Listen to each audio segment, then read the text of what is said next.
Hello everyone, and welcome to D20 in Disguise, your source for expertise on world building, storytelling, and miniature making. Now, today's video is going to be this year's last episode of Dismal in Disguise, so I thought I'd end the spooky season for this year off with a D&D story. A while back, a party of mine was journeying to a northern city to find an ancient relic.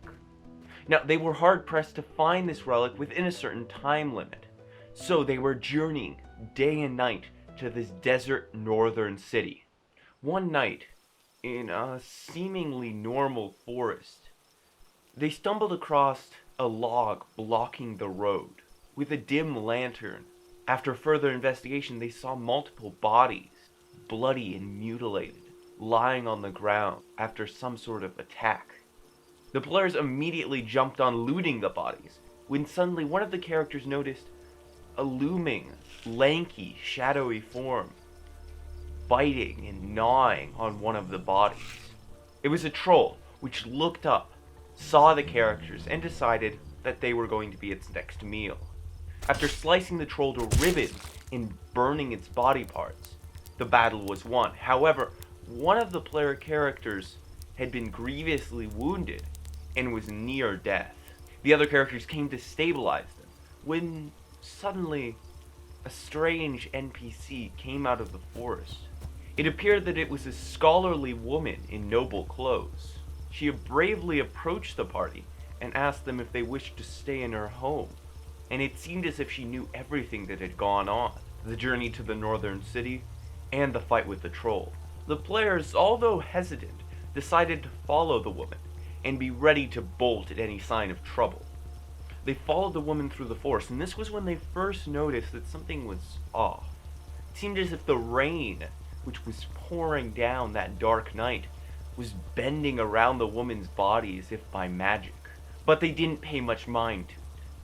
They continued through the forest for what seemed like a few minutes, until they reached a large wooden mansion, ornately decorated and quite spacious. They entered the mansion, which was filled to the brim with bookshelves and libraries upon libraries.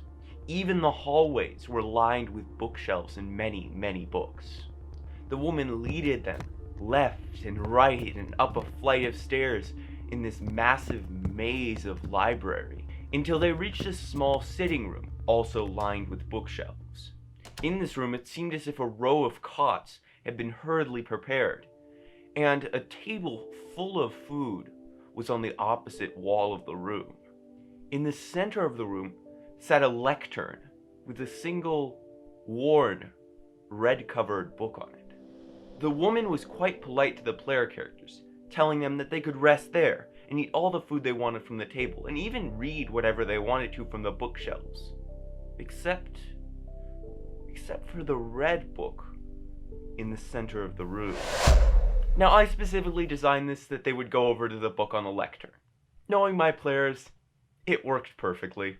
Two player characters immediately rushed over to the book, both fighting for it, trying to read it first. Eventually, the halfling bard won out, took the book, and opened it.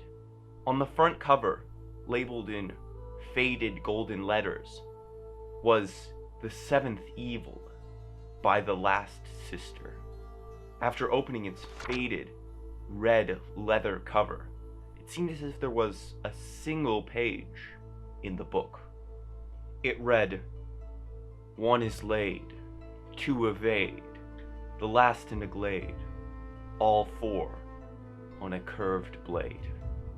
A fifth remains, the old oath strains, in the enemy's chains, but they have not the reins. The emerald fighter squeezed tighter and tighter, the tome their lighter, bloodstone their igniter." As they continued reading, the words on the page began to shift and shake wildly. "Stop the draconic rite, or witness blight, before even your first sight, your ancestors shaking in fright. To stop their crime, listen for the chime, begin the climb, and halt their turning of time." When the bard finished reading, the book closed suddenly and forcefully, and a coldness began to fill the room.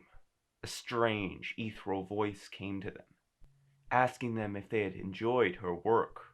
They had a conversation with the strange entity until they realized that there may have been a bigger price to reading that page.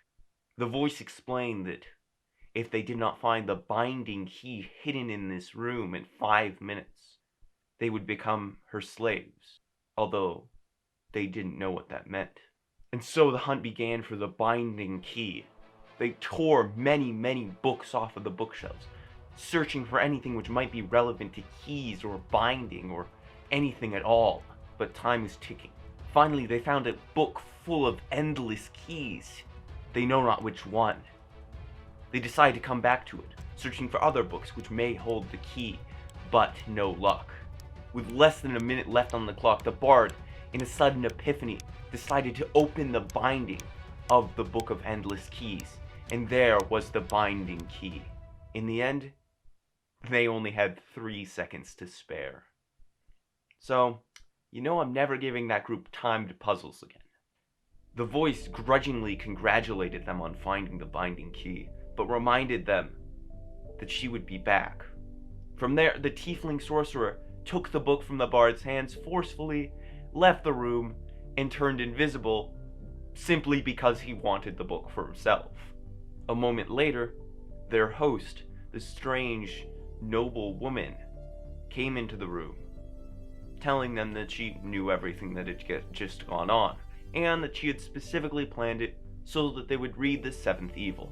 She then explained that she was a god or a lord of my world, the god of knowledge, and that she had been watching over them, knowing that their destiny was very important to the history and safety of this world. She retrieved the tiefling sorcerer and the 7th evil, and permitted them to take the 7th evil with them, although she warned them to never read it again, or else they might pay a greater consequence. And that concludes it for today's D&D story. This event in that certain campaign, it solidified in my mind that I need to stop giving this group puzzles. Now, I hope you all enjoyed Dismal in Disguise this year. It was a blast to make. I know I only made 3 episodes, but still, I really hope you enjoyed the content which I put out during this Halloween season, and I'm hoping to maybe do it again next year, if there's enough want for it. If you did end up enjoying today's D&D story, then please be sure to hit that like button, and that subscribe button, and that notification bell so you don't miss a single one of my uploads. You all have a great day. Keep on creating, stay safe, and I will see you in the next video.